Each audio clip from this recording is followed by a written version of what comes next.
Hey, this is Mo Time with Monica Battle. This is my channel. Welcome. I just wanted to come on and tell you guys about my experience with studying abroad at UHD. I am a Gator. Go Gators. My experience with studying abroad in Spain was exceptional. I will take you through the steps, let you know what I did, how my experience was, the culture, excursions. So just take you step by step through the process and just let you know how great it was. So the reason why I studied abroad was, it was always a dream of mine to go across seas and to experience culture and just to travel.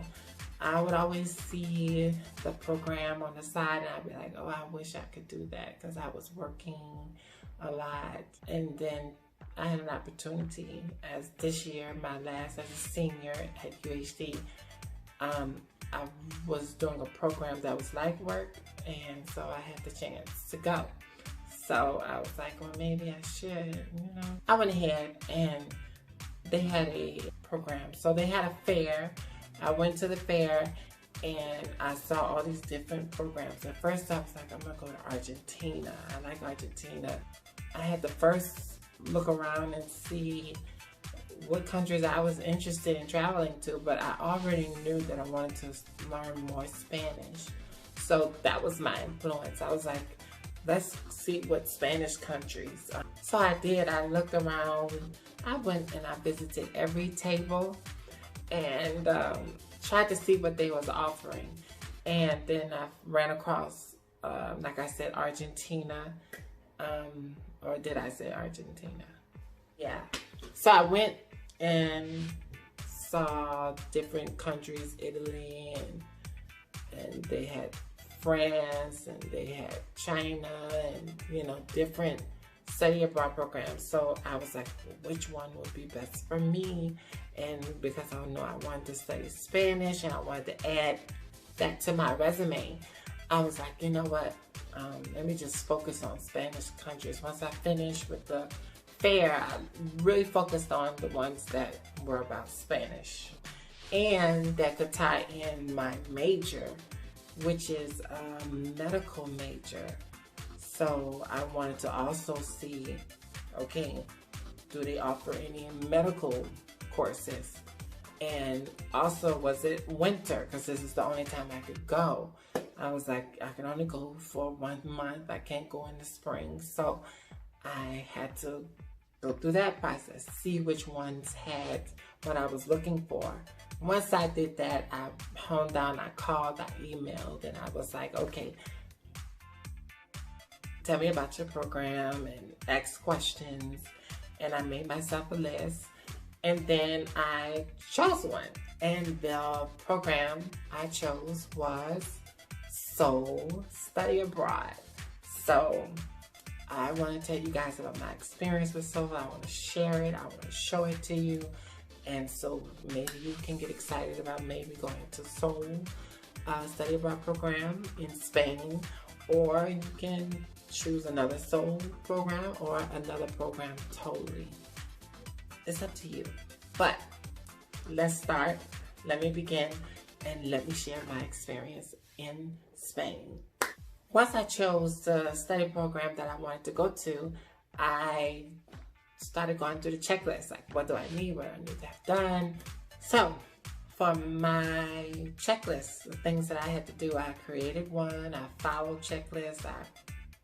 Even the study abroad program would email us and tell us what we need and the things we need to have done. So I would check that off. And the good thing was I had took advantage. The school had already. So UHD had a day where the people that did the application to get your passport came to the campus. The good thing was at the beginning of the semester, I took advantage of that.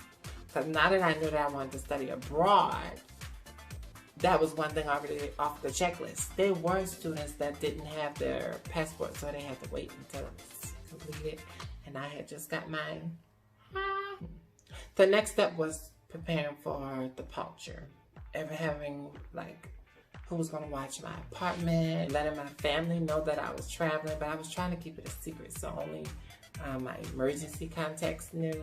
So when it came to the date of departure, I was anxious. I didn't really sleep, so I had everything packed from the night before, and I was off and to a new land and across seas for the first time. Traveling across seas was a great experience. I had been on the biggest plane with Norwegian I had ever been on. The plane was like 2 planes in one. I was so excited. So it was a long 8 hours, I believe, to fly in the plane. But again, for me, first time experience. I just watched movies, so hey. So traveling across seas, you do have to go through customs. So customs was my first experience. I got my first stamp in my passport. That was exciting. It was not that difficult. It was just as long as you don't have issues, as long as you are good, I guess. You kind of just wait till your turn and go through it. So once I got to Spain, I went to Madrid first, and then I went to Granada. So once I got to Granada, once I landed in Granada, I got off the airplane. There wasn't much of a check-in. You just went pick up your luggage and you walked out, and bam, there I saw the man waiting there with a sign for me. I was like, this is exciting. So they had already had a cab plan and took me off into my host home. So once I got to the host home, the lady was so nice. Miss B, I miss her. I miss Miss B. She was a sweet lady. She was there with her husband. They took me in. I got settled. I was brought to my room. I was shown everything. She gave me time to settle down, to get everything situated. My roommate hadn't got there yet. She had some traveling difficulties. I did too, but we won't talk about that in this video. It wasn't the program's fault. So I got settled and my roommate. I have another video where I talk about the first day, the arrival. So that was an experience that I'll never forget. Finally reaching there and meeting my family, getting settled, and first night is over. So the big thing is once you get to your new host family, you get acclimated to their customs, how they live, and their house rules. So you have to make some adjustments, and it wasn't difficult. You know, everybody has a way of living, so you make adjustments to other people's customs and how they live. The next day, we were brought to class by our house mother, and that was so heartwarming that she took us to school and that they walked us to our first day of school. So it made us all feel like we was in kindergarten again. That was really sweet. First day of class, everybody was separated into levels, where you were in Spanish, and you got to meet your professors, the coordinators, the ones that's going to give you tours. And what was exciting was everybody was talking in Spanish, so you knew then, okay, this is real. Okay, so you're going to have to really learn how to speak Spanish if you want to survive. So yeah, that was a reality check. So we was in school for like 6 hours a day, five hours, like from 9 a.m. until 2. No, 5. Yes, that's 5 hours. Anyway, but our day started at 7:30ish, because we had to get up, we had to get ready. Then we had a time for breakfast. So one thing about in Spain, they don't really do breakfast. It's kind of like a toast and tea or coffee thing that you learn. And they eat later.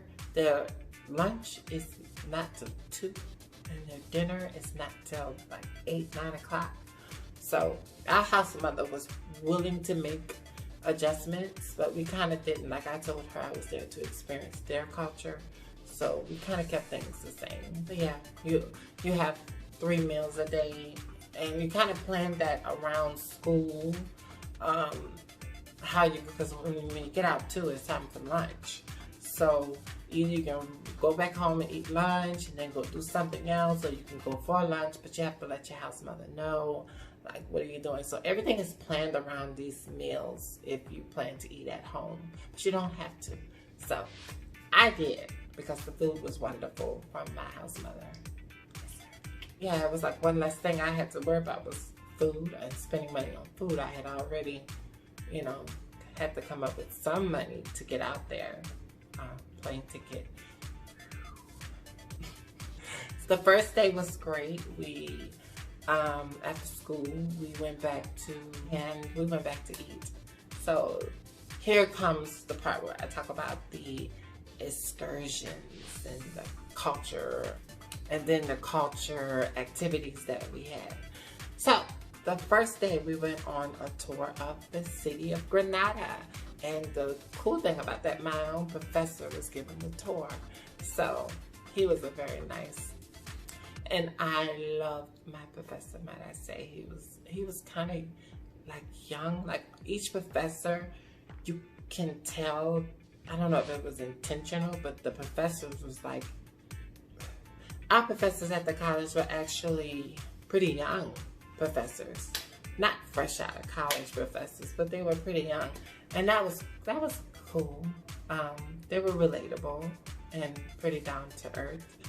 The next thing that we did, we went to a culture activity, and this time we went to the Arabic tea house, and that was a great experience.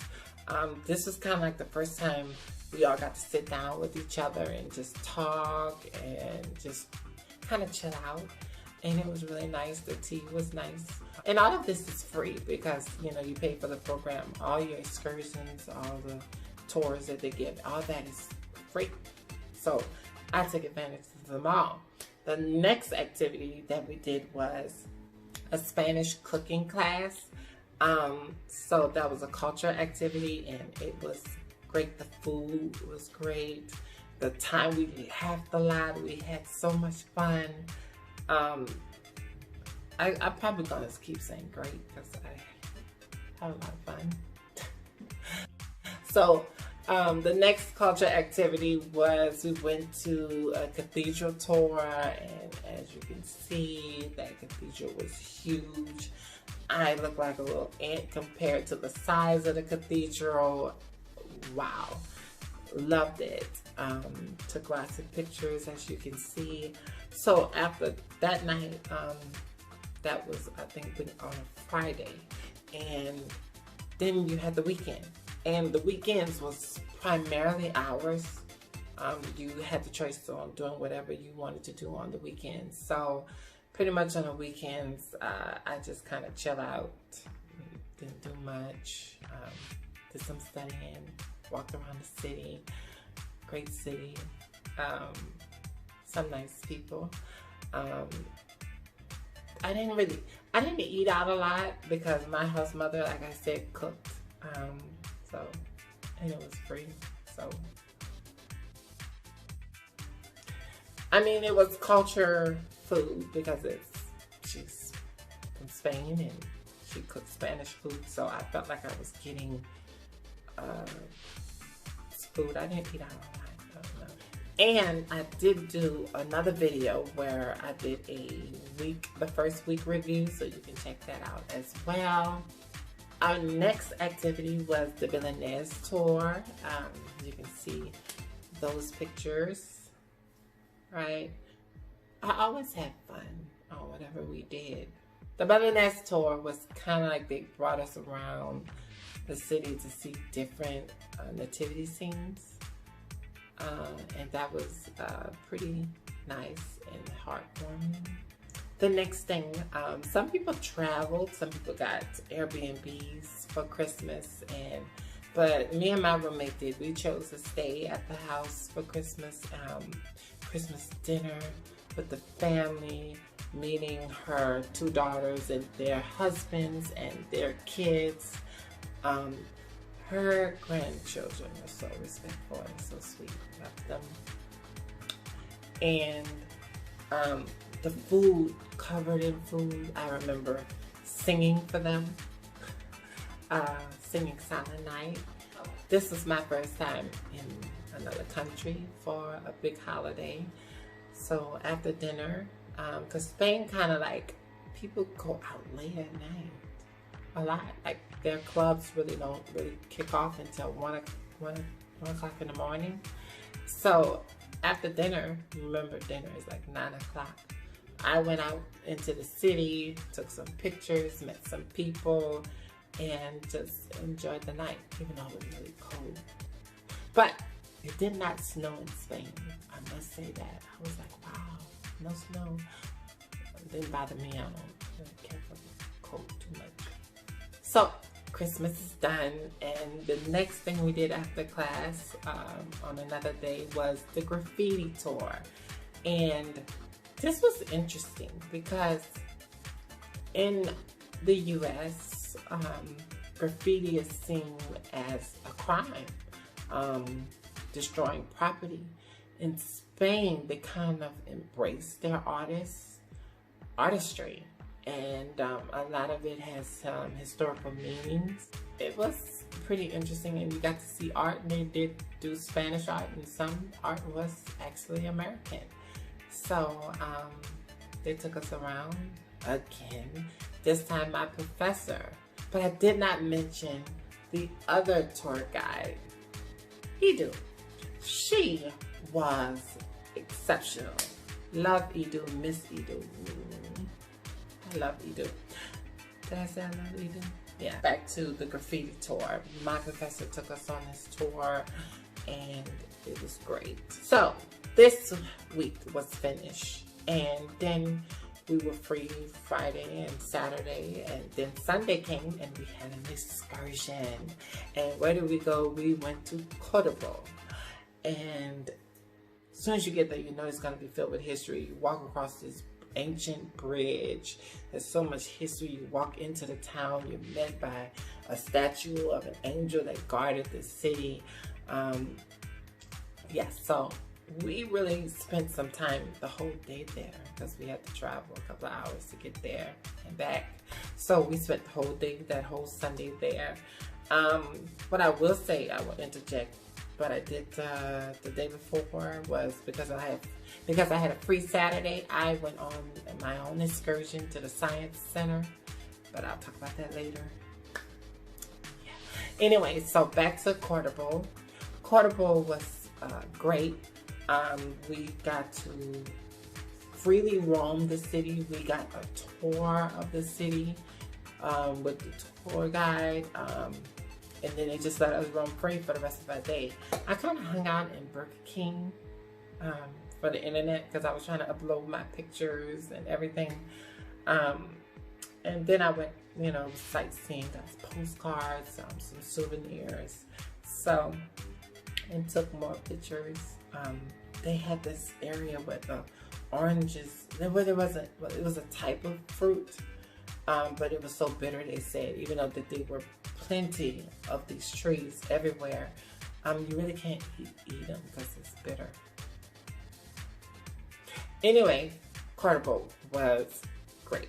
And that Monday was another cultural activity, and this was to get us to understand their celebration of the end of one year to the new year, and what traditions that they do to celebrate the new year. And I remember it was the big takeaway was they like ring bells for the new year, and then they eat grapes each time, you kind of put your intentions into each grape that you eat. And the traditional celebration of the end of the year was Españoles de Fin de Año. And then that night, so we did that, the cultural activity, then we went on another activity where we went to the Arabic baths. But for the Arabic baths, we got to go to this place and we got to get in hot baths and just really chill out. Again, they served us tea, similar to the tea that we had at the Arabic tea house. So we went, a lot of us, we just hung out and went from bath to bath, whatever temperature that we liked.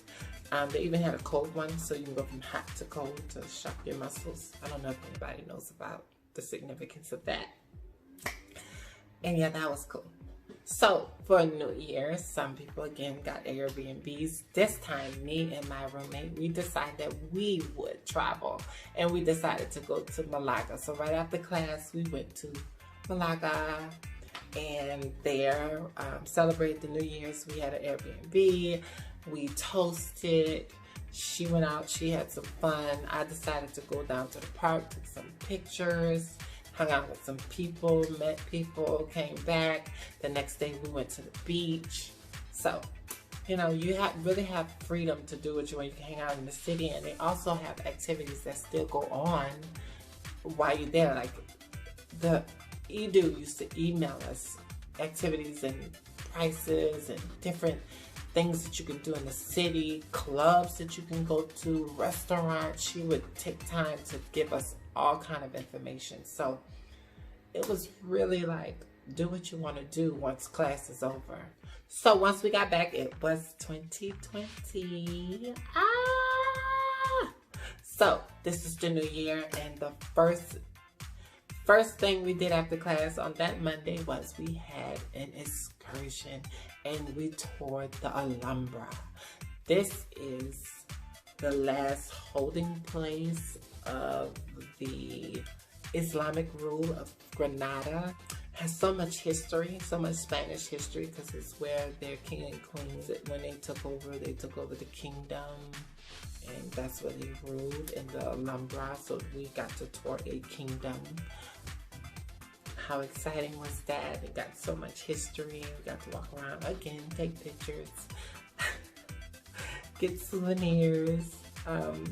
They left us to tour it a little bit for ourselves, but they had to, not that much, because this is a kingdom. So of course they wanted to kind of maintain something. So we had our own tour guide. And the cool thing about most of the time, our tour guides was our professors. Like, yeah, for real. So after the New Year's, they have another celebration that I missed. Because we had Monday off, I chose to, like other people went other places on weekends. Since we had an extra day off on the weekend, I chose to go to Italy. So I took a flight to Italy. I was like, I'm on this side of the world, I'm going to go to Italy. So that's what I did for that weekend. But I did miss some of the cultural workshops while I was gone, where they talked about a traditional celebration. And this celebration was called Caballo de los Reyes. I had missed it because I was in Italy having fun. Since it was after New Year's, so they went to the Science Museum. Remember that weekend, Saturday, I was bored and I just went, and I went to the Science Museum on my own. So for this cultural activity, I didn't go with them. I had already went. So I took it some time to just chill out and study. But I did have fun already, so I had already seen it, so I didn't go. Well, I probably missed out going because, you know, I would have found out more information, but I needed to study. And then they had another workshop after that one the next day, and they had a plaster workshop. I didn't go to that. I'm sorry. I had to study. I had to really focus. Again, I hadn't took a Spanish course in years. So I was really challenging myself to really learn the language. So I really just stayed in that day. I didn't go. So for the last activity, after our exams was like Wednesday and Thursday of that week, the last activity was the flamenco dance activity, and we all went to this activity. They gave you a flamenco class and they did a flamenco performance. This was exceptional. I was one of the best learners of the class, and so that was exciting. And the performance that they performed with such hearts and such intensity, and you get to see their expressions and how much pride they have, and it's a lot of, you know, it was really, really exceptional. So that was the last cultural activity that we did. My experience, like, it just, I cannot express to you how much fun I had studying abroad in Spain, and how much I learned. What I did, I took a Spanish course, and I took a medical Spanish course for my degree, of course. They had cultural classes, they had other classes that you can take. So I would really suggest that if you want to gain an experience, you are a UHD student and want to study abroad, Seoul is the way to go. I went there, you'll love it. You can contact me on here and we can talk about it, and I'll tell you about it. Or you can see my other content. I'm Monica Battle, and I hope you like my review. Please subscribe.